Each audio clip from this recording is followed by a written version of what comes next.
Hi, everyone. Thank you for joining us today for our Hexis customer interview featuring Goodwill, New York, New Jersey. I'm Alex Lading, and I'm the Product Marketing Manager for Hexis Cyber Solutions. Today on the line, I have with me from the Goodwill team, Andre Bromes, Senior Vice President and CIO at Goodwill, New York, New Jersey, Karen Means, Chief Development Officer and Executive Vice President of External Affairs, and Mauricio Hernandez, Executive Vice President, Business Services. So we're going to go ahead and get started, and the first question is for you, Karen. Can you please describe Goodwill to us? What is your mission, and what are some of the highlights from this year? Good morning, Alex and everyone. How are you? Goodwill is an interesting organization. We are a member of 165 Goodwills in the United States and Canada, and our mission is to work with people with disabilities and other barriers to employment to gain independence through the power of work. What's really exciting for us is that this year we're celebrating our 100th anniversary, so we've been around for 100 years. The thing that's unique about Goodwill is that we're a social enterprise, and that's an interesting concept for a lot of folks because it's not something you hear about very often, and my colleague Mauricio Hernandez will describe that a little bit more. But basically what it means is that our businesses support the mission of Goodwill and allow us to do some exciting things in the communities that we serve. Each Goodwill is assigned a territory. Ours is New York and northern New Jersey. And so we really try and match the things that we do to the people in need in those particular communities. Because this year is our centennial, we've done some really exciting things. And one of the things that has been significantly exciting was we had an opportunity to be owner of the day for the New York Mets at Citi Field. And that was really exciting for us. And we brought together staff and some of our clients and significant people that have supported Goodwill over the many years. So that was a really fun kind of day for all of our folks. We've also opened 2 new stores. One is a model that many Goodwills across the country have started to really develop a bit more, and that's the boutique store. And it's very interesting, very exciting, has some really cool clothes. But again, those stores are important because they support our mission. And, we're always encouraging people to come out and support our stores so that they can support the good work that we do. So that's us in a nutshell. Great. Thank you so much. And I think that leads us really nicely into our next question. So Karen, Andre, Mauricio, why is cybersecurity such an important part of protecting and maintaining the mission of Goodwill? Thank you, Alex. I'll jump in first. Cybersecurity is the #1 catchphrase in IT for the last several years because you hear of all the breaches and concerns over network security and protecting intellectual property in a lot of businesses. And the reason why it's of extreme importance for our Goodwill is because we have a very strong brand, and it's very important for us to protect our constituents, the people that shop in our stores, the clients that we serve, protect their information. We take their information very seriously and protecting that information very seriously. So cybersecurity for us actually hits multiple facets, where you may have a business that's purely retail. You're really concerned about, PCI and protecting credit card information and so on and so forth. You have another area where you may have Medicaid information, and you're concerned about HIPAA compliance and protecting that information, PHI. And then, of course, you're concerned with protecting PII information as well. At Goodwill, because we are a multifaceted organization and we do so much as far as community relations, we touch all of those cybersecurity needs. So for that reason, mostly cybersecurity is very important for us. I think the other thing, too, just to piggyback on what Andre was saying, last year we served almost 95,000 people. And, that's a significant amount of folks that come to us and, provide us with information. And I think they want to know that they're dealing with an organization that is really securing that information and protects, them. Very often the folks who come to us are people who are vulnerable, and we have to be good stewards of both their needs, but also, their information and what they come to us for. So I think that's important when you're dealing with so many folks. Yes, and if I may add to what you just said, the fact is that our organization has thrived for 100 years now based on trust, the trust of our donors who bring their donations to us, knowing that we will in turn create employment and training opportunities for the people we serve, the trust of our customers that know that we will protect their information and will also offer value to them every day, and the trust of the consumers, the people that come to us for services. So it is that trust that we look to protect, and it is that trust that enables our organization to continue to grow and provide more opportunities for those we serve. Definitely. And I think, Mauricio, thank you so much for chiming in. And if we could touch on maybe some of the more retail-specific threats that are really concerning cybersecurity, where Goodwill has to be forward-thinking and think about how cybersecurity can affect you from that retail perspective. Absolutely, and I think you've seen some examples of the vulnerability at times that retailers face. And I'll leave the technical explanation to Andre, but from my perspective, it is imperative that we stay ahead of the curve and that we do anything that we can to protect our customers' information. And I think that whether or not we are responsive, it is imperative that we allocate enough resources to be able to fight off all these threats that keep popping up. You see some prominent retailers face these issues from time to time, and you know that they're investing a tremendous amount of resources into this. So we leave it up to our technology folks to keep us with our head above the waterline. Yeah, those are very great points, Mauricio, and I'm just going to dovetail on two very important pieces that you mentioned: to stay ahead of the curve and protecting the customer's information. Threats today move at machine speed. There is no way that you're going to have one security person or even a team of security individuals catch and mitigate against the threats that are coming down the pike today. Threat actors,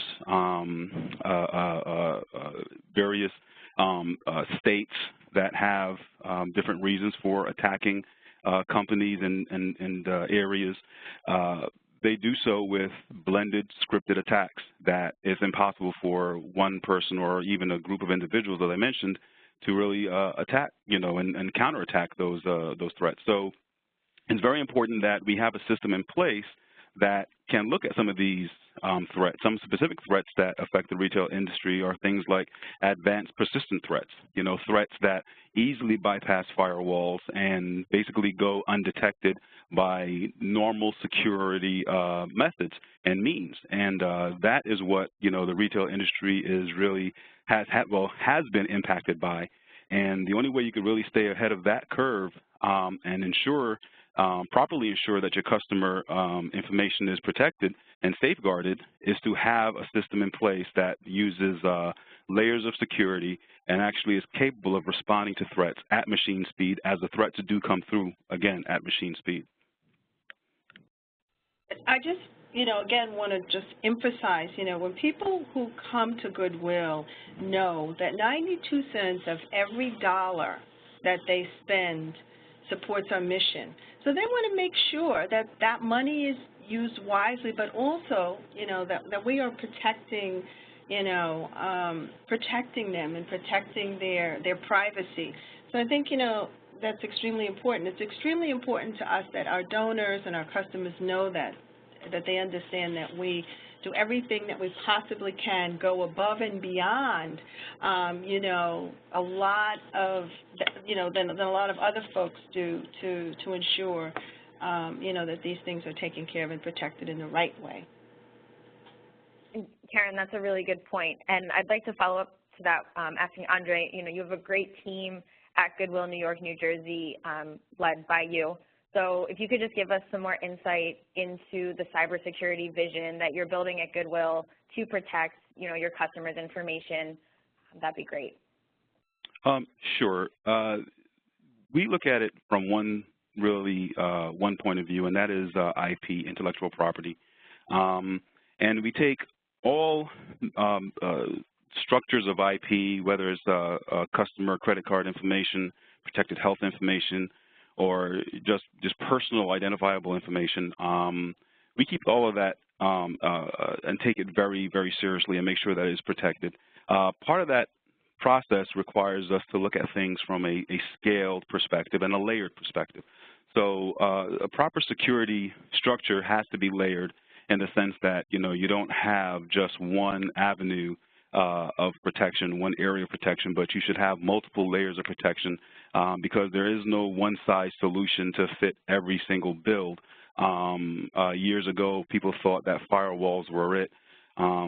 Years ago, being even as recent as last year, people thought that if you have a really good, a nice, strong, robust firewall, that you're safe and you're protected with a pretty sound antivirus solution. Well, the threats that have hit the industry prove that that is not the case, and it will not be the case into the future. As we see things change and they, have tokenization in retail with the EMV cards and so on and so forth, and trying to protect the customer data, that is not the end of the solution. It is a mark on a check mark on a long list of things that we as not just as an organization, but as a nation need to do to protect and maintain our privacy for individuals. And we take that concept into play and say, okay, well, if we're going to structure a system that is going to protect our organization, how are we going to layer that security? So we layer it in many different methods, and again, the key word is a scalar technology. So when I look at a solution to be put into place and I actually enact a solution, the solution must do several things. One of those important things is that it can't be a solution that is here today and gone tomorrow. It has to be a solution that can be built upon, a solution that will work with other solutions and allow the team to be able to, coordinate information between those solutions. Because one of the reasons that cyber events happen, and this is you could do Google searches and find this information all over the web on looking at any cyber attack. They can always trace back and say that the attack actually happened. You just do the anatomy of attack. The attack actually happened 6 to 9 months prior to when they discovered it. And whenever they discover the attack, it's usually, or the breach is usually greater than when they first, the final report is usually greater than when they first discovered it. One of the reasons that happens is because of the simple fact that when the attack takes place, companies do not have sufficient tools in place to look at different types of data and respond and mitigate that data, again, at machine speed. So we have a well-known retailer. They got attacked. They had, great equipment in place. The equipment was throwing out logs saying there's a problem, you guys need to do something, but they were overwhelmed. So the logs, which were generating thousands of log files a second, were impossible to read and for, a human to go through and actually resolve and figure out which ones were credible and which ones were not. So, complementary to my earlier statement, the solution has to be able to move at machine speed because you have, again, threat actors that have an intended purpose in doing and creating an attack. It's a lucrative business on the black market for some of these attacks. Others create these attacks just for, to prove a point, and you need to make sure that regardless of what the source of the attack is, the type of attack, that you have a system in place that is going to look at the current state, have an understanding of how your network currently responds and performs, and then look for any changes within that performance and then respond to those changes in the network. And then again, of course, alert the individuals so that they can also see what's going on and have some insight.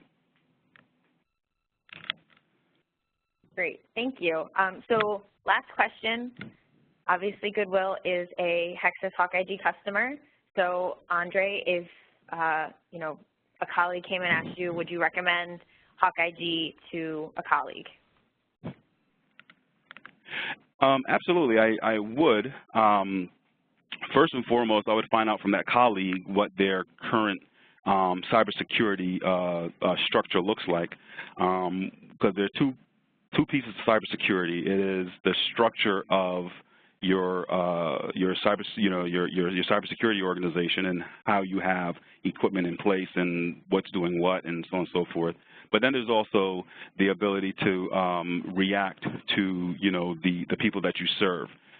Folks have to know the reasons why certain things are frowned upon, or why certain things can cause threats. So educating your users is also very important. So in light of being able to do that, I would say that you have to sit down and have a conversation and say, okay, this is your current structure. This is the way you currently view cybersecurity today. If you're going to put in the HawkEye solution, you have to actually look and see how you're going to work with your cybersecurity policies tomorrow, which is going to include HawkEye and whatever solution you have, plus educating your customers. The one thing I think that I want to add to that, being a great technology guru myself, and as I'm sure Andre will attest to, not.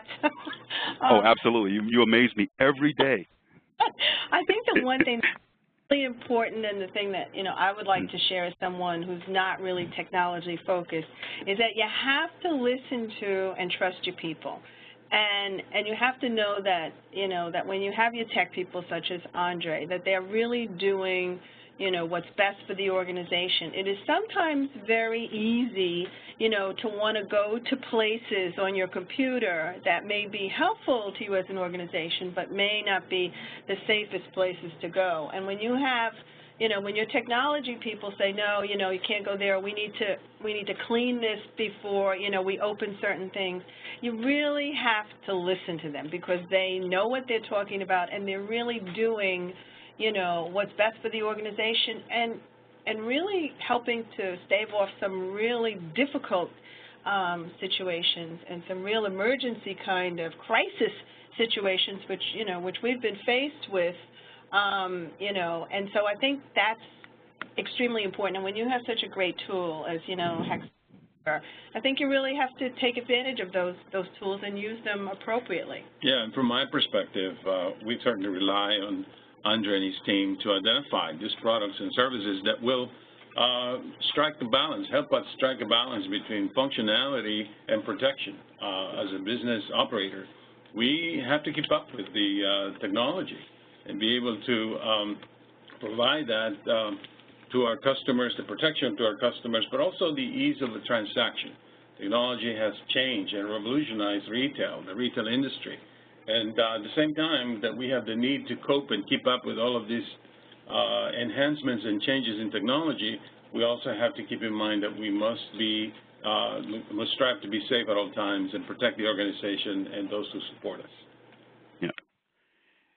And let me jump in on that, those comments from Karen and Mauricio. I would be remiss if I did not include this very, very, very important piece to cybersecurity. It's more important than educating your customers. It's actually more important than even having the solution in place. And that is the support of senior leaders in the organization, and actually the ability to embrace a cybersecurity policy, because without that level of support, you will always be faced with a wall as you try to move the security forward. One thing that they teach you in every basic security class is a common phrase, and that is that if it's easy for the user, it is easy for an attacker.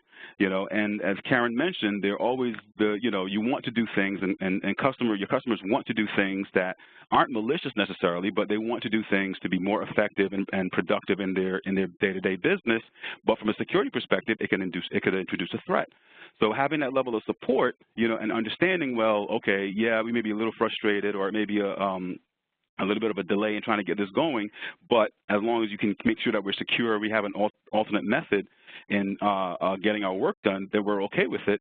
that is a huge benefit to any cybersecurity policy and procedure.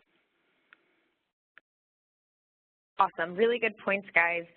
So that's going to go ahead and conclude our call today. I'd really like to thank Karen, Andre, Mauricio for joining us today and just sharing the mission of Goodwill New York, New Jersey, and telling us a little bit more about your cybersecurity vision.